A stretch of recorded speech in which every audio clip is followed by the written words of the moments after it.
Welcome to Romblon. Let's now experience what I felt during my summertime once upon a time in Romblon. Ayan, as you can see, that is so spectacular. Let's go and travel Bohol. Let us ride all the way through it. Samahan niyo akong lakbayin ang isa sa mga underrated na place here in the Philippines. Hindi siya ganun kakilala, which is what I admire the most. Wala masyadong tao, no? Kasi hindi pa siya sobrang kilala. But sooner or later, if ito ay madidiscover, mga kamamshis, sure ako na papatok itong mga beaches dito sa Romblon. So, ayan, pumasok kami sa beach ng Cambaye. Walang tao, no? Wala nga rin mga nagbabantay. Basta pumasok lang kami dyan sa resort na yan. Diba? Sobrang peaceful. So, nagkaroon kami ng chance na i-view or i-tour yung resort. So, medyo maalon ang dagat. So, it would be very hard kung ikaw ay magsuswim dyan.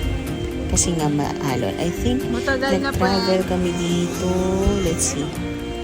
Huwag mong gulong, lumandi ka rin. Nag-travel kami dito. I think that was our teacher's vacation. August, I believe. August or September. Or prior to that. July. So, ito yung mga panahon na maalon talaga yung dagat. Hindi siya umuulan, pero maalon yung dagat. Feeling ko may time naman na payapa yan. But regardless, no, napaka-aesthetic, no, itong beach resort na ito. So, wala kaming bayad for that. Ayan, yung sand niya. Yung sand niya talagang literal na mga corals na hindi pa siya durog na durog. So, medyo mabato itong part na yan. Pero, nag-e-enjoy talaga ako niya habang tinitingnan yung malayong lugar. So, ano kaya yung house na yan? I'm not really sure about it though.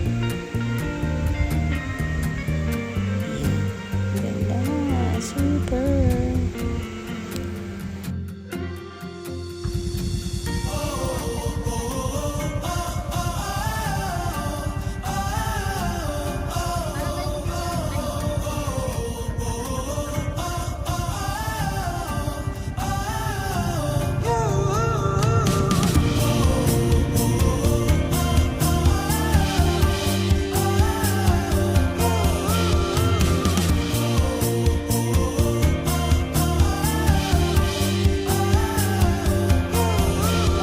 Titanic ba to? Napakaganda ng background, no? Alam ko ito yung malapit na sa pier, no? Isang barko lang, you can go directly to Boracay. So, ganyan siya kalapit.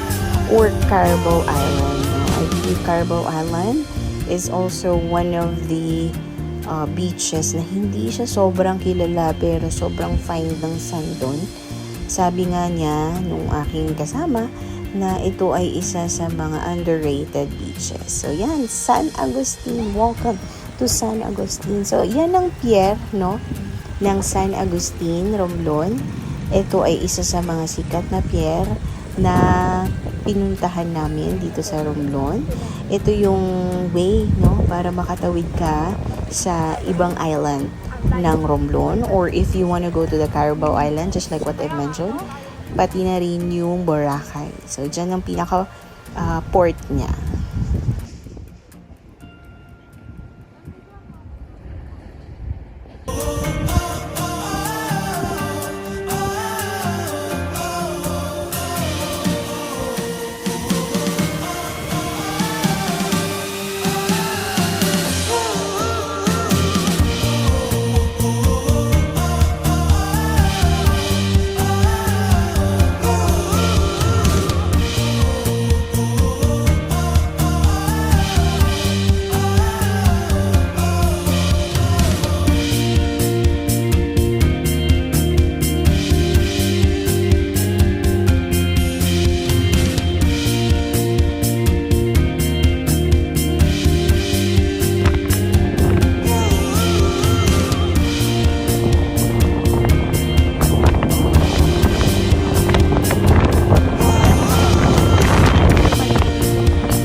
Bye-bye.